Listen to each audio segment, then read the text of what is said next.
Monsieur le ministre, la parole est désormais à Madame Patricia Lemoine qui pose une question à Monsieur Sébastien Lecornu, ministre auprès de la ministre de la Cohésion des Territoires et des Relations avec les collectivités territoriales, chargé des collectivités territoriales. Madame Lemoine, vous avez la parole. Merci Monsieur le Président. Monsieur le ministre, comme vous le savez, cette crise sanitaire qui impacte de façon très importante notre économie a pour effet de générer des pertes de recettes parfois conséquentes pour nos collectivités territoriales. Les premières estimations qui nous ont été données par le ministre Darmanin font état de 4 milliards pour l'année 2020 et aux alentours de 11 milliards pour l'année 2021. Si évidemment les conséquences de cette épidémie ne sont pas ressenties de façon uniforme par l'ensemble des collectivités territoriales, celles qui tirent leurs recettes du tourisme sont particulièrement impactées et je pense notamment au bloc local. En effet, les activités liées au tourisme génèrent parfois jusqu'à 85% des ressources fiscales économiques de certains EPCI et peuvent constituer jusqu'à 50% des recettes de fonctionnement. C'est le cas d'une agglomération dans ma circonscription de Seine-et-Marne et vous étiez présent jeudi, monsieur le ministre, lors de la conférence que nous avions avec le préfet et le cas de cette EPCI a été évoqué lors de cette réunion puisque son activité évidemment est essentiellement tirée du tourisme lié à la présence des parcs de Disney et des villages nature.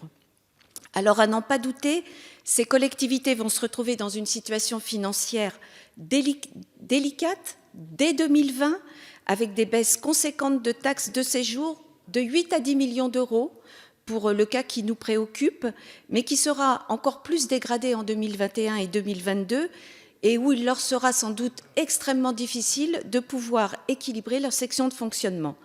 Alors, monsieur le ministre, ma question est simple.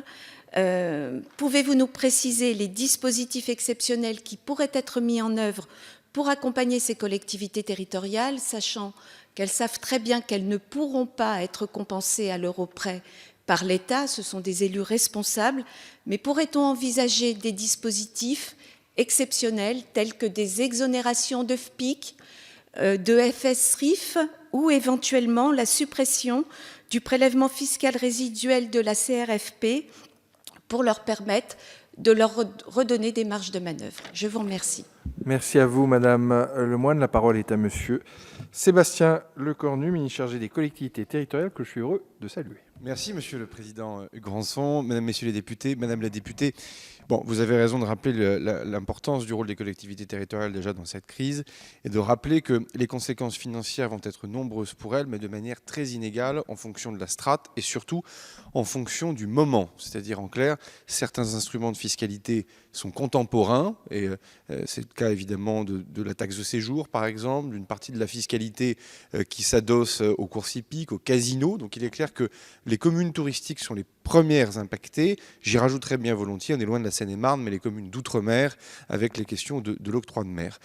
Ensuite, il y aura un décalage dans le temps avec la fiscalité économique sur les intercommunalités, notamment les composantes de la CET, CFE et CVAE, sur lequel, comme vous le savez, il y a un décalage au moins d'une année en fonction des différents niveaux de déclaration des entreprises. Je rajouterai un troisième niveau pour être complet, et on a pu échanger avec les élus départementaux, effectivement, de votre département, c'est bien sûr la question des DMTO qui intéresse autant le bloc communal que le bloc départemental, sur lequel, là aussi, il y a une contemporanéité, tout simplement parce que ces frais de notaire, pour le dire dans un langage intelligible, s'ils n'ont pas été perçus, c'est de l'argent évidemment qui n'est pas perçu par les collectivités et qui en plus vont faire défaut pour la péréquation entre les différents conseils départementaux. Donc ça c'est le constat, il faut le documenter. Je ne prononce aucun chiffre, je l'ai dit la semaine dernière à Melun et je le redis, parce que chacun y va de son estimation et la réalité c'est très compliqué de l'établir, notamment pour la CVAE, puisqu'elle n'existait pas lors de la crise 2008, donc on manque de ce référentiel, là où pour les DMTO par définition on a déjà un élément de référence. Ce que l'on peut déjà dire, c'est qu'évidemment déjà on va abandonner aucune collectivité territoriale. Ça, il faut le dire, c'est important. Il y a beaucoup d'outils d'urgence qui sont sur la table.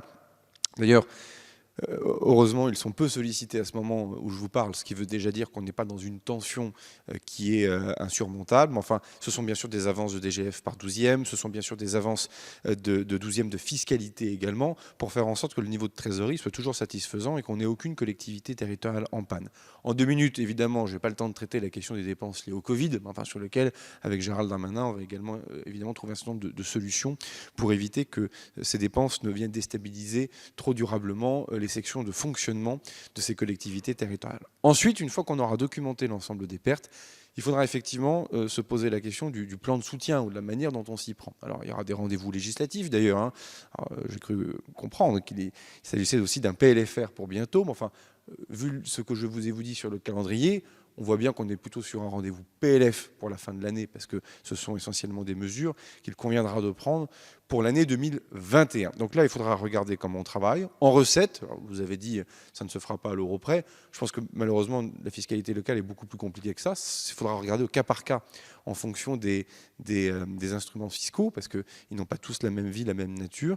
Et puis surtout, ça reposera aussi des questions en matière de péréquation entre les départements, enfin entre les territoires, pardonnez-moi, les intercommunalités, les communes et les départements les plus riches et les plus pauvres. Donc le chantier de taille. Jean-René Cazeneuve, votre président de la délégation en charge des collectivités territoriales, est missionné par le gouvernement pour nous épauler et pour documenter cet aspect important des choses. Dernier point en 6 secondes, Monsieur le Président, c'est bien sûr le rôle des collectivités dans la relance économique, notamment par l'investissement public. C'est pour cela qu'on veut donner la visibilité le plus rapidement possible, de manière à ce que les collectivités puissent jouer leur rôle dans le cadre de la relance de notre économie. Merci Madame la députée, en tout cas pour l'attention que vous portez, y compris pour votre intercommunalité. Merci beaucoup, Monsieur le Ministre. Vous avez une conception extensive des secondes. La parole est désormais